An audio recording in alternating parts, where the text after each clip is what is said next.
ఈ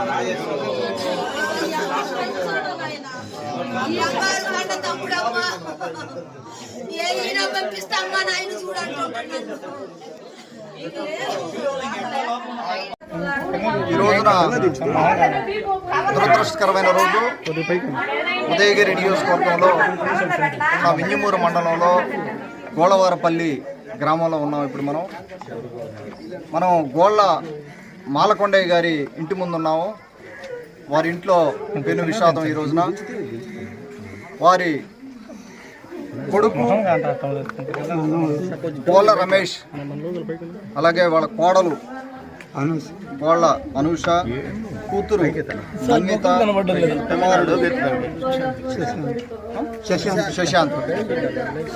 కుమారుడు శశాంత్, చిన్నపిల్లలు, కుటుంబం మొత్తం.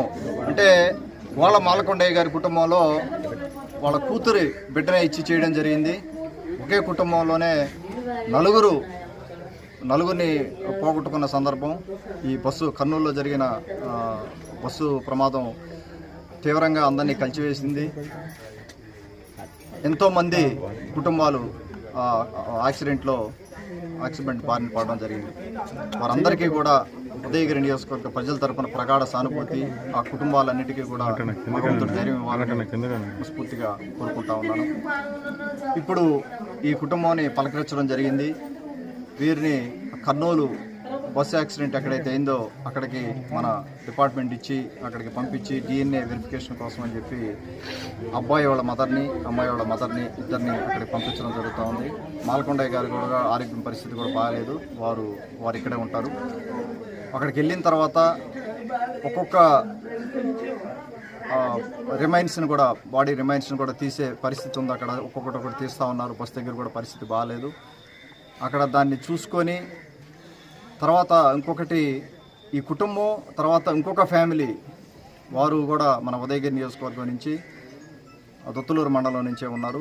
వాళ్ళు ఈ రెండు కుటుంబాలు దీపావళి సందర్భంగా హైదరాబాదు టూర్కి వెళ్ళి టూర్ ప్రోగ్రాంలు అన్నీ అయిపోయిన తర్వాత వాళ్ళు తిరిగి వచ్చే సందర్భంలో 8 మంది, ఒక కుటుంబం తప్పించుకోగలిగింది కానీ ఇంకో కుటుంబం ప్రమాద బారిన పడడం జరిగింది.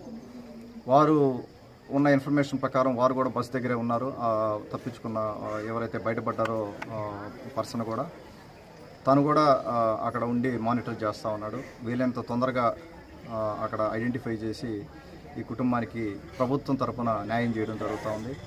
అలాగే మన ముఖ్యమంత్రి వర్యులు, మన యువనేత, మన ముఖ్యమంత్రి వర్యులు చంద్రబాబు నాయుడు గారు, అలాగే మన మంత్రివర్యులు లోకేష్ బాబు గారు, డిప్యూటీ సీఎం పవన్ కళ్యాణ్ గారి దృష్టిలో కూడా వారు కూడా అత్యవసర చర్యలన్నీ చేపట్టారు.